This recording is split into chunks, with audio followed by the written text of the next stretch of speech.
in terms of landmarks, in terms of human capital resources, in terms of even economic and natural resources. We have what it takes to sustain ourselves. So we don't need any other ethnic minority in the Niger Delta. The Ijaw land, the Ijaw population, the Ijaw manpower is more than enough to have our own republic.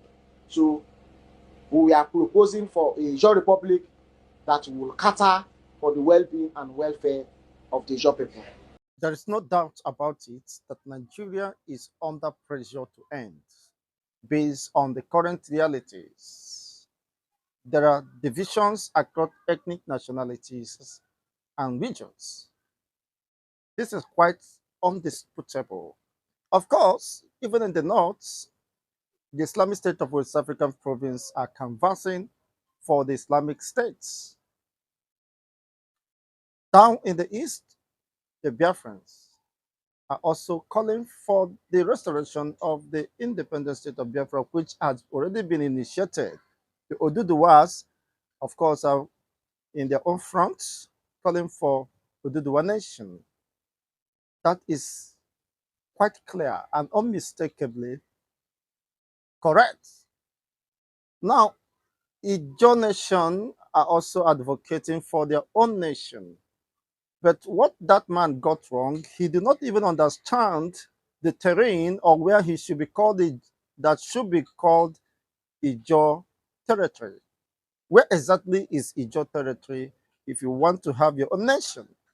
You cannot just come and be ranting, asking other ethnic minorities, describing them as ethnic minorities should leave the Niger Delta. What do you know, understand about the Niger Delta terrain? Imo State is part of the Niger Delta. Delta State is part of the Niger Delta. Anambra is also part of the Niger Delta. Abia State is part of the Niger Delta. River State is part of the Niger Delta. Now, who are you asking to leave the Niger Delta territory?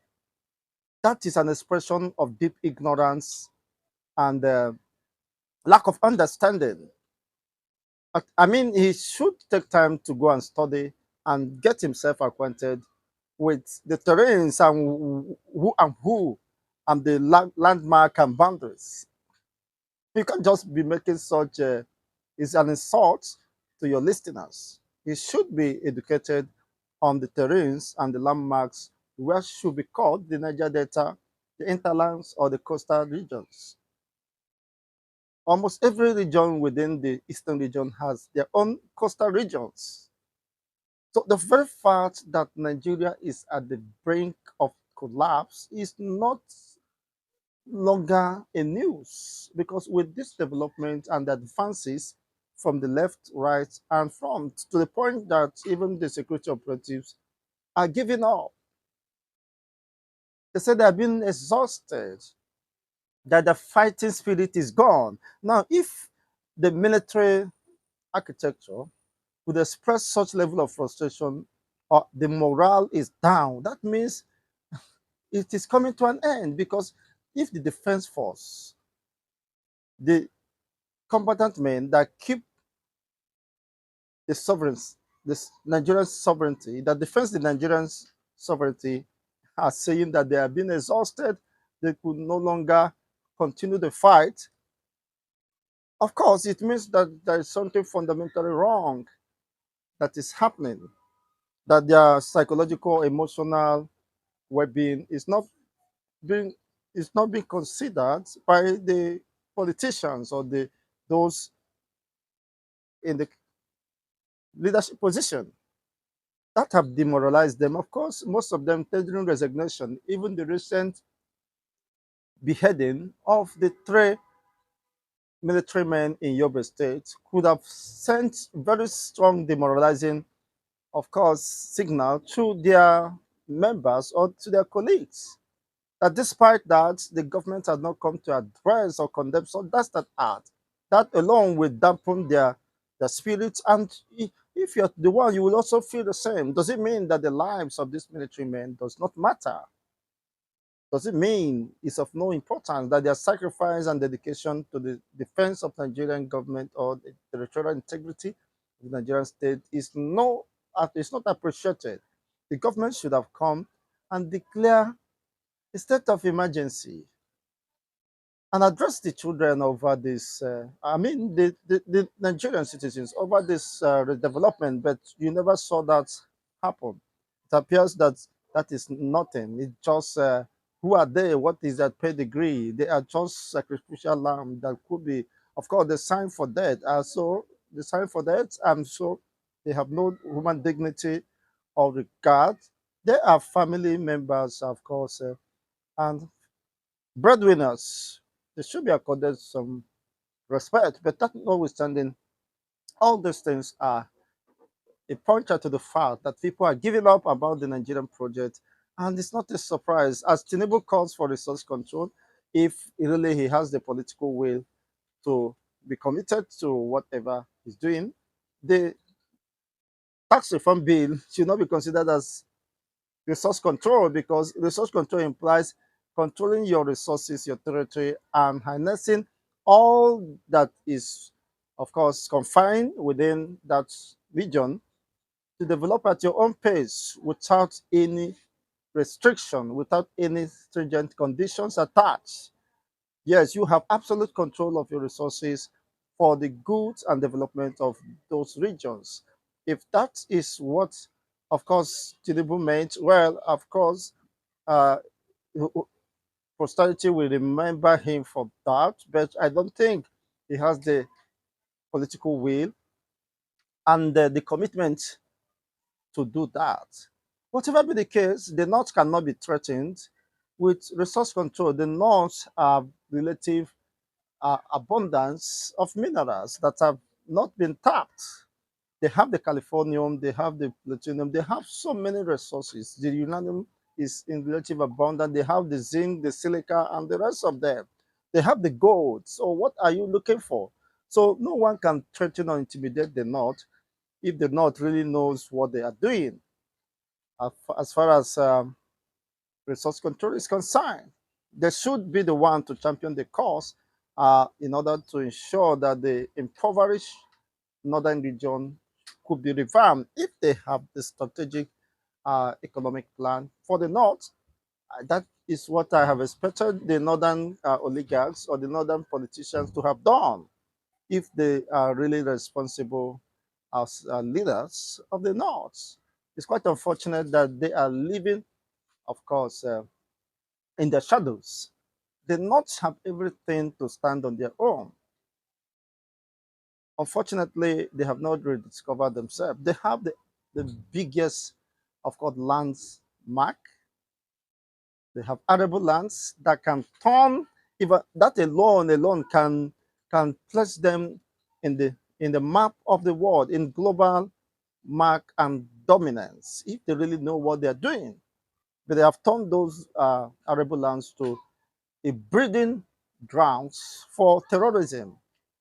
That is quite unfortunate. It's a misplacement of priority, but who knows whether they will have a rethink. Asking for an Islamic state cannot solve the problem.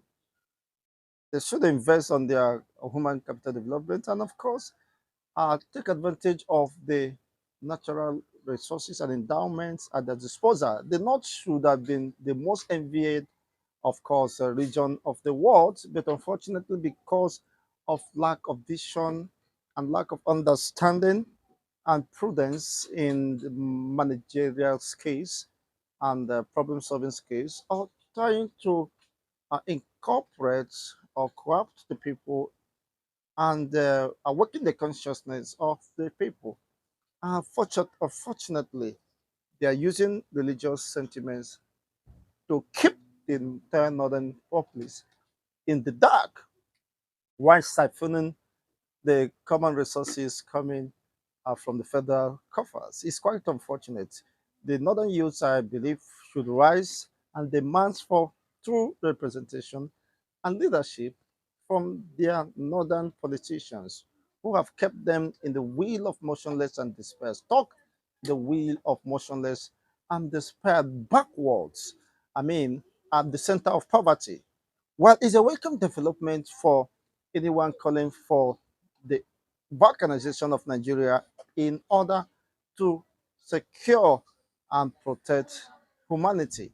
It is quite interesting. We cannot continue to be acclaimed one, but in reality, we are enemies to each other.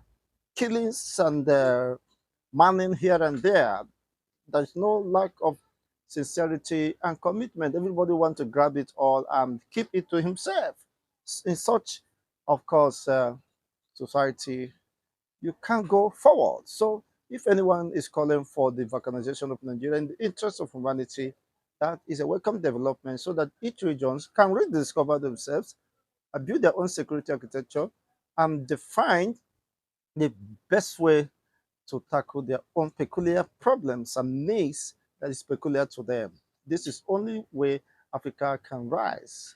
And of course, in the course of time, could have some bilateral and diplomatic ties to further facilitate business and advancement based on mutual respect and coherence. Well, if that is necessary, but then if not, every region has the what it takes to be independent and of course develop at their own pace. So that is quite a very interesting moment. But unfortunately, we have a set of crop of leaders in Nigeria who are naive, who has no passion and love for their country, who only are there to gravitate, gravitate towards their personal needs and satisfying them. It doesn't matter who's all these gods, provided their political interest is being protected, just as we are hearing now